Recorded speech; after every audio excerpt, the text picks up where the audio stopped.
जब स्वेद आने लगे, पेशेंट को स्वेटिंग होने लगे, उससे आप क्या समझोगे? तो इससे समझ में आना चाहिए कि दोष पिघल रहे हैं। जब लोमहर्ष होने लगे पेशेंट को वमन द्रव्य पिलाने के बाद, उससे समझोगे दोष अपने स्थान से चल दिए। अब कुक्षी में आधमान होने लगा, मतलब दोष कुक्षी में आ गए। हृदयास आश्चर्य श्रवण ये होने लगा, तब दोष ऊर्ध्वमुखी हो गए, मतलब वमन के लिए पेशेंट बिल्कुल रेडी है। तो श्वेत प्रादुर्भाव, दोषों का पिघलना। लोमहर्ष, दोषों का अपने स्थान से चल देना। कुक्षी, आधमान, तो दोष कुक्षी में आ गए। और हृदयास और आश्चर्य श्रवण हो रहा है, अगर मतलब सलाइवेशन हो रहा है, नोजिया लग रहा है, तब दोष ऊर्ध्वमुखी हो गए।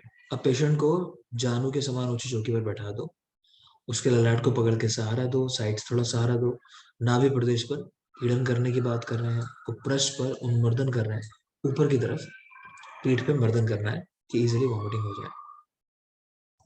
अगर वेग प्रवृत्त ना हो, कह रहे हैं ऐसा किया आपने लेकिन इसके बाद भी देख रहे हो कि भाई वेग प्रवृत्त नहीं हो रहे, तब क्या कराओगे? तब कह रहे हैं कि थोड़ा सा शरीर को झुका दे आगे की तरफ, है ना, ग्रीवा ऊर्ध्व शरीर, इसको थोड़ा सा आगे की तरफ झुका दें।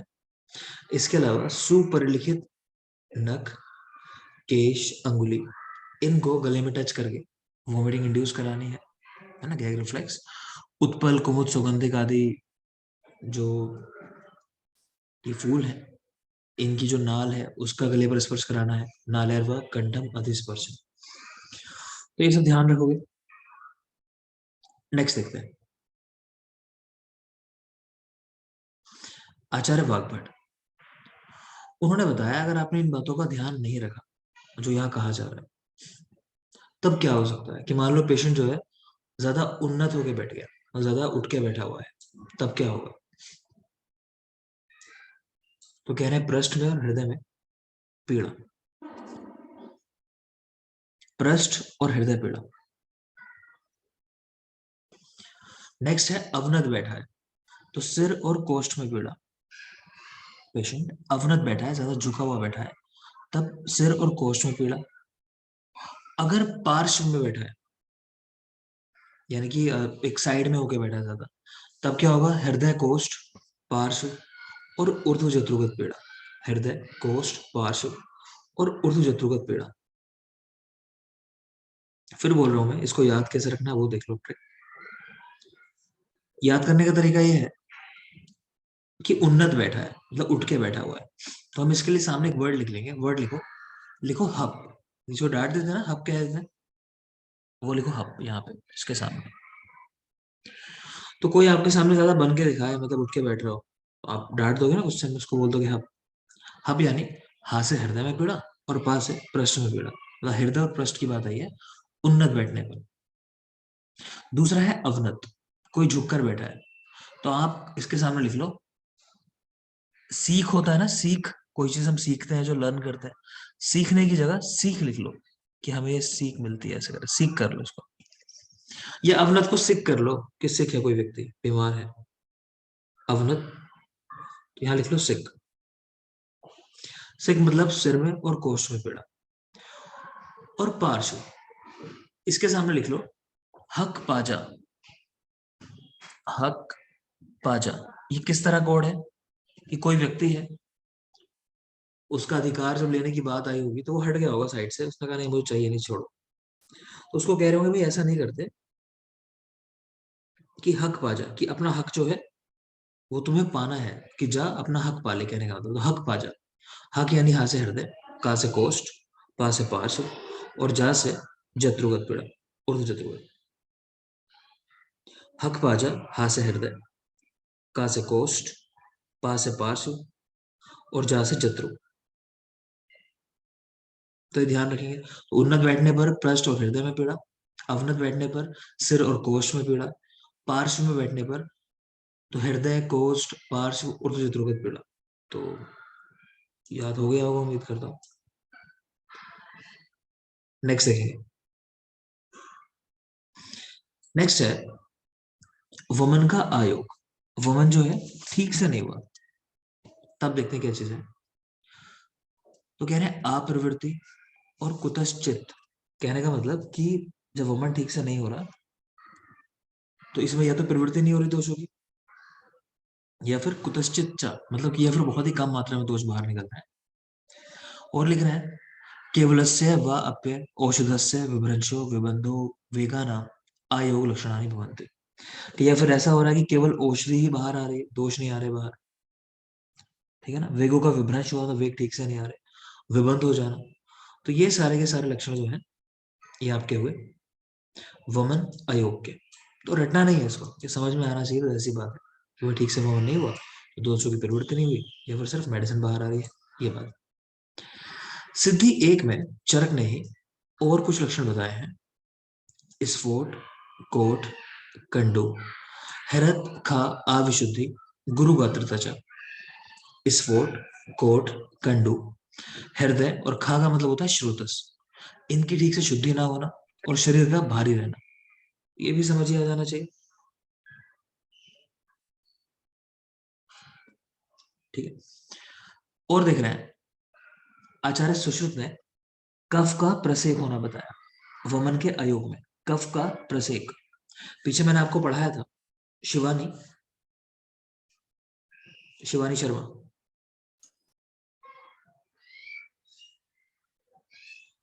Yes sir. आपको पढ़ाया है कि जब स्नेहन प्रॉपर हो जाए तब क्या लक्षण मिलते हैं आचार्य सुश्रुत के अनुसार, वो बता दो। ग्लानि और अदा स्नेह प्रतिहत, गिलानी और अधोमार्ग से स्नेह का दर्शन होना। मैं आपको देख नहीं पा रहा हूँ, पता नहीं क्यों। सर वो हमारे इधर लाइट नहीं है 3 दिन से।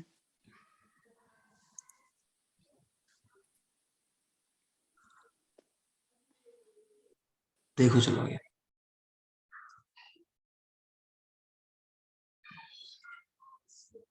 तो ध्यान रखना जो बताया दोनों लक्षण ना, अधस्तात स्नेह दर्शनम और दूसरा ग्लानि।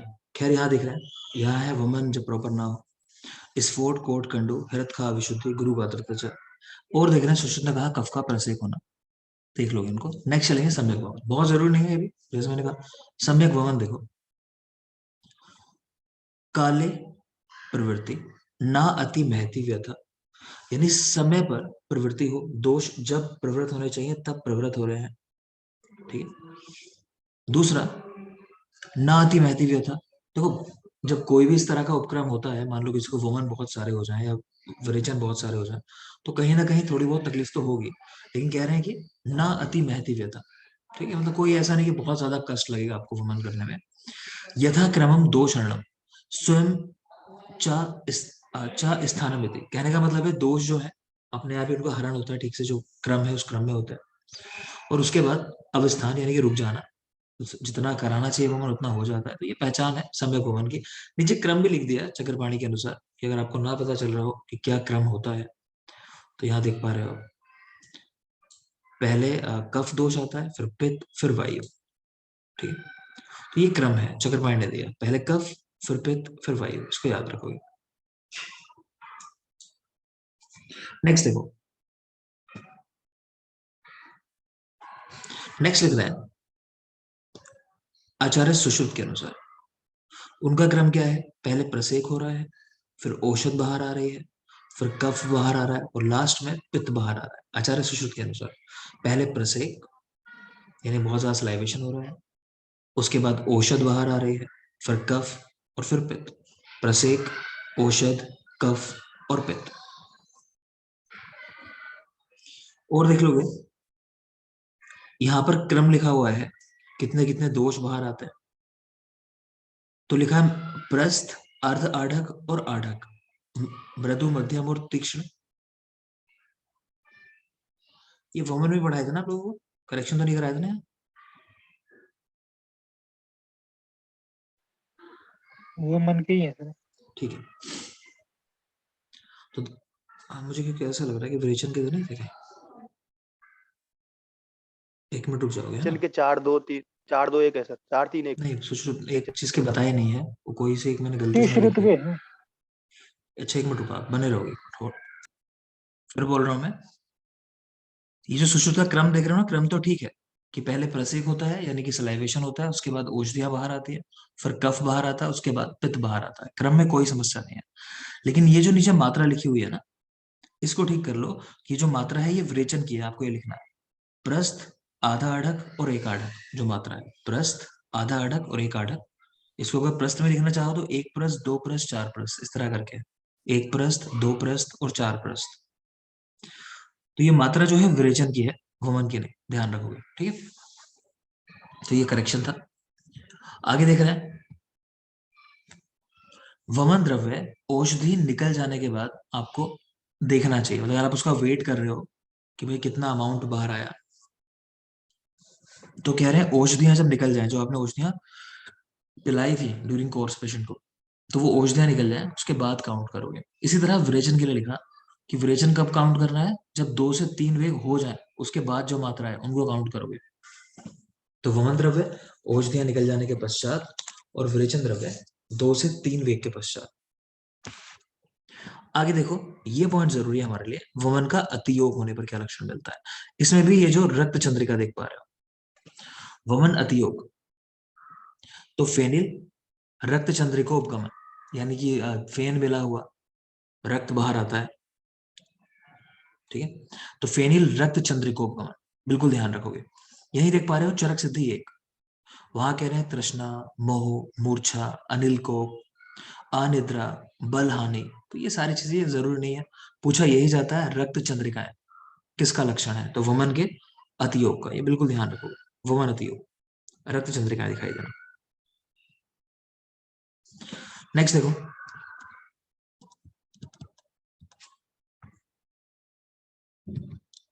अष्टांग हृदय सूत्र 18, वहां भी इस तरह की बात है, फेन चंद्रिका और जीव शोणित निर्गम। जीव शोणित का मतलब लिखना चाहो तो उसका मतलब होता है शुद्ध रक्त। जीव शोणित जो शब्द देख रहे हो उसका मतलब होता है शुद्ध रक्त, और कुछ खास बात नहीं है। नेक्स्ट देखेंगे, वमन के अतियोग और अयोग के कितने कॉम्प्लिकेशन है। कहने का मतलब है कि आप ये वमन रिलेशन करा रहे हो तो इससे कितने कितने कॉम्प्लिकेशन हो सकते हैं। तो नंबर याद रख लेना सीधे, चरक 10, सुश्रुत 15, वाग्भट 12। तो वहां से वाग्भट, वहां से 12, चरक 10, सुश्रुत 15। जब पंचकर्म पढ़ेंगे तब इनको देखेंगे कौन कौन से होते हैं। फिलहाल सिर्फ नंबर, तो 10, 15 और 12। आगे देखोगे लिख भी दिए हैं, बल्कि आदमान, परिकृतिका, श्राव, हृदय, गात्र, ग्रह, जीवादान, विभ्रंश, स्तंभ, सउपद्रव, क्लमा। तो ये सारे कॉम्प्लिकेशंस है, चरक वाले लिखे हुए हैं यहाँ पे, मत देखना आप अभी इसको, मैं बाद में याद ही कराऊंगा तभी देखेंगे। आगे चलेंगे, वमन कर्म के पश्चात क्या करना है, वमन के बाद क्या करना है। तो मुहूर्त भर आश्वासन देने के बाद स्नैहिक, विरेचनिक या उपशमनीय धूमपान, इनमें से किसी एक का प्रयोग कराना है। स्नैहिक, विरेचनिक या उपशमनीय, कोई सा एक धूमपान। तो हम इसके लिए वर्ड याद रखते थे, बसु, BSU, है ना, चाहे कोई सा भी करा लो, विरेचनिक, स्नैहिक और उपशमनीय। अब आता है संसर्जन क्रम। संसर्जन क्रम क्या होता है, तो आपने वमन कराया, किसी को विरेचन कराया, उसके बाद पेशेंट को एकदम से ही नॉर्मल डाइट के ऊपर लेकर नहीं आते, है ना। तो शुरू में उसको लिक्विड डाइट दी जाती है, ठीक है, फिर धीरे धीरे उसको सेमी सॉलिड, फिर सॉलिड की तरफ लेके जाता है। तो ये पूरा क्रम होता है, प्रोसेस होती है, इसको हम बोलते हैं संसर्जन क्रम। इसका फायदा क्या है, तो वो यहाँ पे लिखा हुआ है कि संसर्जन क्रम अग्नि और प्राणों की रक्षार्थ दिया जाता है। बस यही ध्यान रखना है, अग्नि और प्राणों की रक्षा होती है। जो अग्नि आपकी डाउन हो गई थी, उस अग्नि को दोबारा से, है ना, स्टैब्लिश करने के लिए ये यूज की जाती है प्रोसेस। नेक्स्ट देखोगे, अब है विरेचन कर्म की बात। वमन की बातें हुई अब तक, विरेचन की सिर्फ एक बात देखी हमने, आचार्य सुश्रुत के अनुसार विरेचन में कितना अमाउंट बाहर आता है उतना ही सिर्फ देखा हमने अभी। अब देखो आगे, विरेचन किसको देना है, सुखोषितम, सुप्रजीर्ण भक्तम, सुखोषितम, सुप्रजीर्ण भक्तम, सुखपूर्वक सो के उठा हो, रात्रि का खाया हुआ है जो डाइजेस्ट हो गया हो प्रॉपर। त्रिव्रत कलकम अक्षमात्रम, क्या देना है विरेचन कराने के लिए, तो कह रहे हैं त्रिव्रत का कल्क देना है, कितनी मात्रा में, अक्ष मात्रा में। अक्ष कहते हैं कर्ष को, ये पर्याय है। कुछ कहना चाह रहे हैं।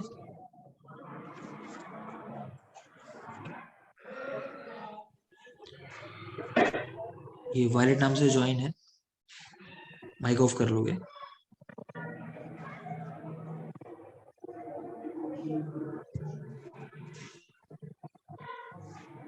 चलो मैंने कर दिया, कोई बात नहीं, मैंने कर दिया, परेशान नहीं होगा। देखो आगे,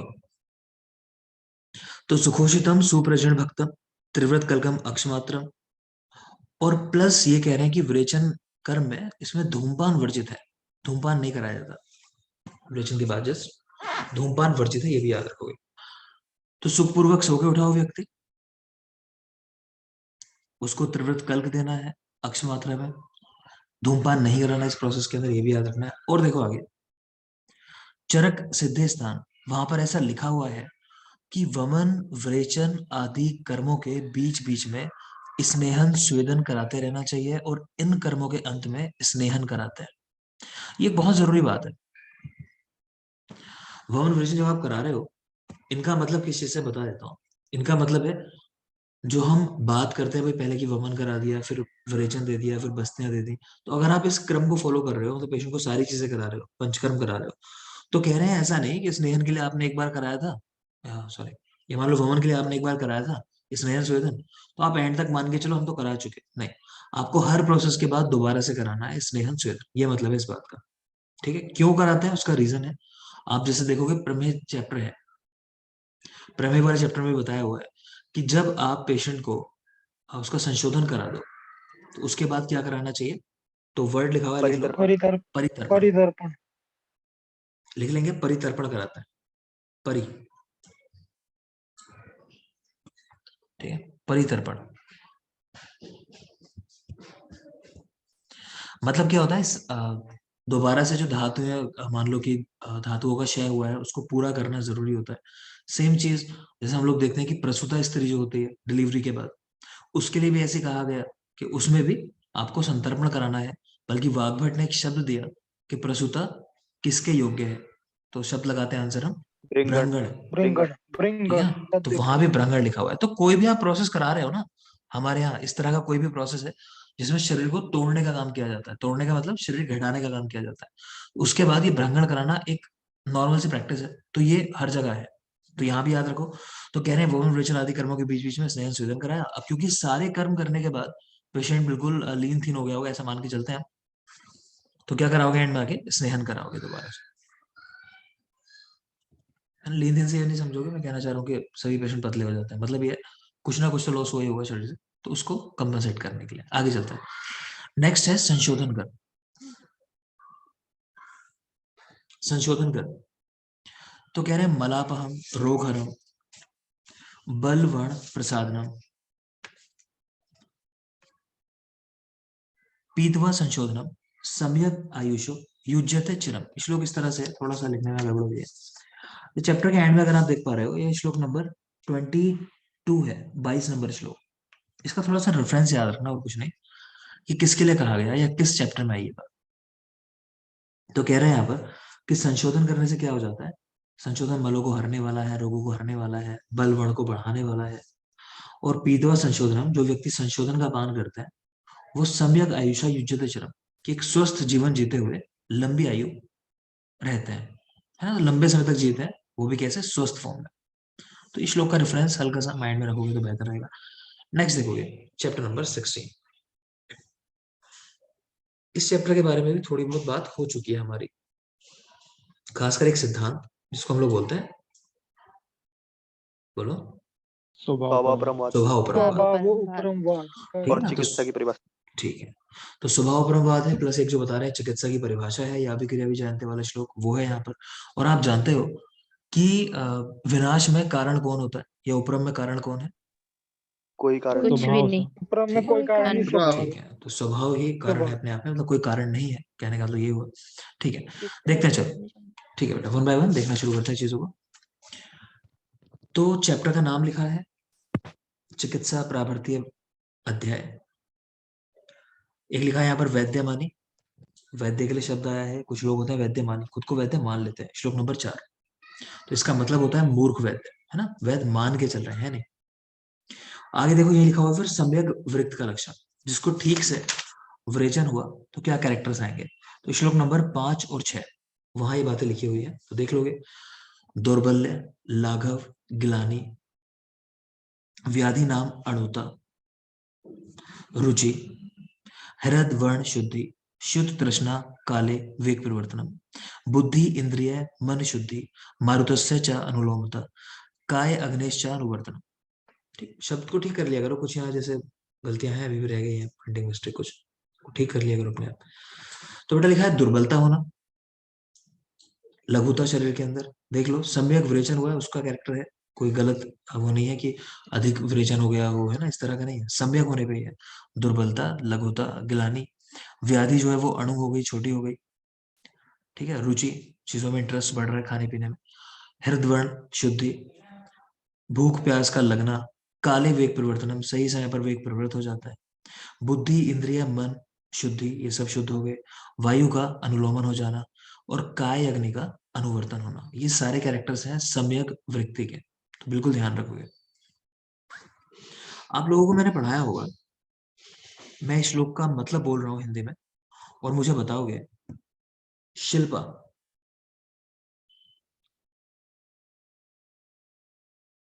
शिल्पा,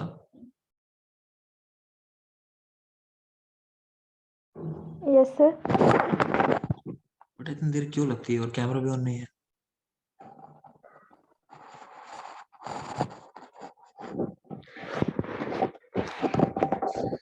चलो टाइम खराब हो रहा है, कोई और बताओ, चलो छोड़ो। साहिल, इस चैप्टर में मैंने आपको बताया है कि जिस तरह वृक्ष जो होते हैं शुरुआत में तरुण होते हैं, उनको तब उखाड़ लोगे तो आसान होता है, उसी तरह व्याधियों के लिए भी कहा गया कि व्याधि शुरुआत में अणु होती है, तो उनको उस समय जल्दी ठीक किया जा सकता है चिकित्सा करके। तो कहाँ कहा गया? अरे सूत्र 10 में, चरक सूत्र 10। तो ठीक है, किसी को कोई करेक्शन कराना है इसके अंदर? चरक सूत्र 11। सूत्र चरक सूत्र 11 है ना, चरक सूत्र 11 में है, ठीक है साहिल, याद रखोगे, चरक सूत्र 11 में है, 10 में नहीं है, 11 के एंड में है श्लोक है, देख लेना। खैर आगे चलते हैं। तो सम्यक वृक्क का लक्षण था, आगे देखते हैं आवृत्त, है ना, जिसको नहीं कराया गया विरेचन ठीक से, या जिसको विरेचन ठीक से नहीं हुआ, उसमें क्या कैरेक्टर्स हैं। जिन लोग का बेटा कैमरा ऑफ है ना इस सेशन में, अगला सेशन कर नहीं पाओगे आप लोग, आवृत्ति देख लेंगे। तो स्टीवन, हृदय अशुद्धि, उत्क्लेश, श्लेषम पित्त। तो स्टीवन हो रहा है यानी कि थूकना काफी ज्यादा मात्रा में, ऐसा कह लो कि वो सलाइवेशन बहुत ज्यादा होता है। हृदय अशुद्धि, उत्क्लेश, श्लेषम पित्त। श्लेष्मा और पित्त ये दोनों दोष जो है इनका उत्क्लेश, उत्क्लेश श्लेषम पित्त। तो कफ और पित्त दोष का उत्क्लेश हो जाना, इनका बढ़ जाना। क्यों? जब आप विरेचन कराते हो ना, तो विरेचन में कफ और पित्त दोष ही निकलते हैं, आप देखोगे तो, है ना, बात तक तो रुकने की बात आ जाती है। तो यही दोनों दोष बढ़ जाएंगे ठीक से नहीं हुआ तो। आधमान, अरुचि, छर्दी, दौर्बल्य, आलाघव, जंगा, उरु, सदनम, तंद्रा, स्थैमित्य, ये देखोगे पीनस आत्मा, ये जरूरी है। विरेचन ठीक से ना हो तो पीनस रोग हो जा रहा है, ठीक है। तो याद क्या रखने हैं, एक तो उत्क्लेश हो रहा है कफ और पित्त का, एक तो ये पॉइंट याद रखना है आपको, और दूसरा ये पीनस आत्मा, इन दोनों शब्दों को ध्यान रखोगे, अविरक्त के लक्षण। नेक्स्ट देखो, विरेचन का अतियोग। तो कह रहे हैं कि शुरुआत में तो सब कुछ ठीक ही है, जो क्रम है हमारा कि पहले पित्त का आना, फिर कफ का आना, फिर वात का आना, वो ठीक से फॉलो हो रहा है स्टार्टिंग में। फिर देखो आगे, श्रवती यद रक्तम मेद मास उद्गोपम, यानी इस तरह का मल त्याग हो रहा है कि जहां पर आपको रक्त, मांस, मेद, है ना, इस तरह का दिखाई दे रहा है कि इनसे मिला हुआ जल जैसे होता है उस तरह की आभा दिखाई दे रही है। निश्लेषम पित्तम उदकम शोणितम कृष्णमेव।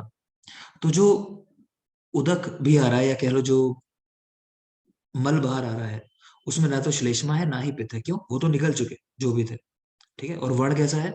शोणितम यानी रक्त मिला हुआ, या फिर कृष्ण वर्ण आने लगा। दृश्य तो मारुत आर्तस्य सो अति योगा प्रमोयते। उसके बाद वायु की वजह से बहुत ज्यादा तृष्णा का लगना, मोहित हो जाना, ये कैरेक्टर्स है। यहाँ क्या याद रखना है? यहाँ याद रख सकते हो निश्लेषण पित्तम उत्कम, ये किस विरेचन के, मतलब किस स्टेज का लक्षण है। निश्लेषण पित्तम उत्कम ऐसा कोई पूछ ले तो विरेचन के अतियोग का लक्षण है, आपको ये ध्यान रखना है, ठीक। बाकी काफी पॉइंट्स हैं, फोकस नहीं करना है। आगे देखो, चैप्टर 16 की अब जरूरी बातें आ जाती हैं, यहाँ पे देख लेते हैं। यहां तक तो आप पढ़ चुके हो, यहां तक सारी बातें हो गई हैं, विरेचन तक है ना। उसके आगे देखते हैं वमन गति योग। तो वमन गति योग में ऊर्ध्वक वात रोग, वाग्ग्रह, कोई जरूरी बात नहीं, मत देखो। आपको याद है वमन गति योग में क्या पढ़ा पॉइंट आपने वमन गति योग होने में जो याद रखना रक्त चंद्रिका। है? रक्त चंद्रिका, चंद्रिका। ठीक है, बस वही याद रखना है। आगे देखो संशोधन योग्य व्यक्ति के लक्षण, यानी किसको संशोधन कराओगे। कह रहे कोई ज्यादा स्थूल है, आलस्य है शरीर में भरा हुआ, श्रम है, थका हुआ रहता है, दुर्बलता है बहुत ज्यादा, तो इन लोगों को श्रम दुर्बल, ठीक है, कराना है। प्लस श्लेष पित्त उत्क्लेश, किसी की बॉडी में आप देखो कफ और पित्त दोष जो है बहुत ज्यादा बढ़े हुए हैं, तो उसको सजेस्ट करना है कि भाई करा लो संशोधन। निद्रा नाश होती निद्रता, दोनों कंडीशन में लाभकर है ना। किसी को निद्रा नाश हो वहां पे और निद्रा ज्यादा आ रही हो वहां पे। तंद्रा क्लैव्य, ठीक है, और बुद्धि ठीक से काम नहीं कर रही, अप्रशस्त स्वप्न दिखाई दे रहे हैं, तो ऐसे लोगों को संशोधन कराना है। तो यहाँ कुछ भी याद करने ऐसा है नहीं, ये देख सकते हो, ये श्लेषम पित्त का प्रकोप आप पहले याद कर चुके हो, इन लोगों में कराया जाता है। दूसरा निद्रा नाश और अति निद्रा, इन दोनों कंडीशन में कराता है। करना चाहो तो इनको याद करो बस। बाकी सिर्फ ऐसे हैं जो कहीं ना कहीं आपको तैयार करते हैं आयुर्वेद समझने के लिए, पॉइंट्स है ना। और अगर आप समझने लगे हो आयुर्वेद को तो आपको समझ में आ जाते हैं, इनको रटने की जरूरत नहीं पड़ती, इसलिए एग्जाम में क्वेश्चन भी नहीं आते इनके ऊपर कभी।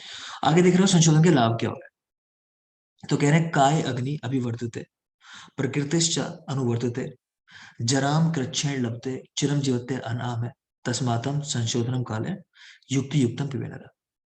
कि संशोधन लेने से काय अग्नि जो है वो ठीक से काम करती है, बढ़ जाती है, प्रकृति का अनुवर्तन हो जाता है, एज देर से दिखाई देती है, लक्षण जो है एज के देर से दिखाई देते हैं, व्यक्ति लंबे समय तक जीता है अनाम है, बिना व्याधि के, ठीक है। तस्मात संशोधनम काले युक्ति युक्तम पिबेनरा, इसीलिए संशोधन का समय होने पर व्यक्ति युक्ति पूर्वक स्नेह पान करे, सॉरी संशोधन पान करे, ठीक है। तो यहाँ भी कुछ याद जैसा नहीं रखने का, लेकिन पहली दो लाइन जो है रख के कभी पूछ सकता है कि किसके लिए कही गई, किसके गुण है ये, काय अग्नि को बढ़ाना, प्रकृति का अनुवर्तन करना, एज का देर से दिखाई देना, तो ये किसके लक्षण है, ऐसा पूछ सकता है कभी बना के क्वेश्चन। तो इसको याद रखना, पहली दो लाइनें जो है पहचान लेना एटलीस्ट। नेक्स्ट देख रहे हो संशोधन की श्रेष्ठता, बताया संशोधन क्यों श्रेष्ठ होता है संशमन से। श्लोक नंबर 20 है आपकी बुक्स के अंदर, कह रहे हैं दोषः कदाचित कुप्यन्ते जिता लंघन पाचन, जिता संशोधन तूना तेषां पुनरुद्भव, कि दोष कभी कभी कुपित हो जाता है जिनको हम लंघन या पाचन से जीतते हैं। मतलब है जहां पर आपने शमन कराने की कोशिश की थी तो वहां पे हो सकता है कि कभी दोष वापस आ भी जाए, लेकिन जिनको आपने संशोधन के थ्रू जीता है ना, जिता संशोधन है तूना तेषां पुनरुद्भव, वो कभी वापस नहीं आते। क्यों? कुछ बचा ही नहीं दोष अंदर, सब कुछ निकाल दिया आपने बाहर, ठीक है। अच्छा क्वेश्चन आता है कि किसी व्यक्ति में आपने मान लो कि परम शुद्धि करा दी, रक्त मोक्षण करा दिया उसके दोषों को निकालने के लिए, अब आगे क्या करेंगे इसके बाद, तो और ज्यादा रक्त निकालेंगे जब तक सारे दोष ना बाहर हो जाए, तो क्या करोगे। वो करेंगे, संशमन करेंगे सर, संशमन। ठीक है ना, तो ये देखो सिंपल सी बात है, ये कहीं रटने की चीज नहीं है ना। जाहिर सी बात है कि ये नहीं कि सारा ब्लड निकाल दोगे उसको, कि आज तो तुझे ठीक करके ही छोड़ूंगा मैं चाहे कुछ हो जाए, है ना। तो ऐसा नहीं करना है। तो यही है कि आपको लगे कि ठीक है अच्छा हमने जितना कराना था करा लिया, अभी इसकी लाइफ के ऊपर बात आ जाएगी, तो अब वहां पे संशमन चिकित्सा पे आ जाओ, इसको छोड़ दो। इसी तरह एक क्वेश्चन पूछा जाता है कि कोई व्यक्ति है उसको आपने स्नेहन कराया, ठीक है, और स्नेह का जो प्रकर्ष काल बताया गया है वो भी मान लो पूरा आ गया। तरनजीत कितने दिन है स्नेह का प्रकर्ष काल। सर मिनिमम 3 दिन और मैक्सिमम 7 दिन।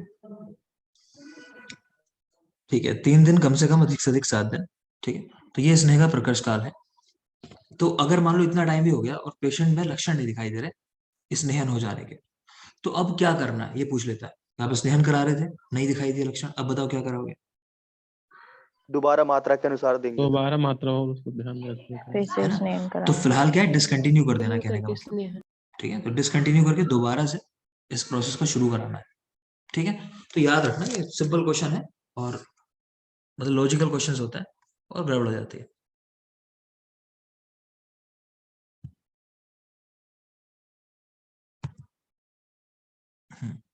देखेंगे तो श्लोक ध्यान रखोगे, दोषा कदाचित कुप्यन्ते जिता लंघन प्राचीन है जिता संशोधन रे तुना तेषाम पुनर्भव, कि जिन रोगों को या दोषों को आप जीतते हो उल्लंघन प्राचीन करा के, वो कभी कभी वापस आ भी जाते हैं, लेकिन जहां पर संशोधन के थ्रू आपने जीता है वहां कभी भी ऐसा नहीं होता कि वो कंडीशन वापस आए। चलो इतना रखते हैं इस सेशन में, एक ब्रेक ले लेते हैं छोटा सा, ब्रेक के बाद वापस आते हैं। इस श्लोक का रेफरेंस याद रखोगे, जो श्लोक बताया अभी आपको, संशोधन की श्रेष्ठता, इसको भी याद रखना है आपको, ठीक है। Thank you. 5 मिनट्स।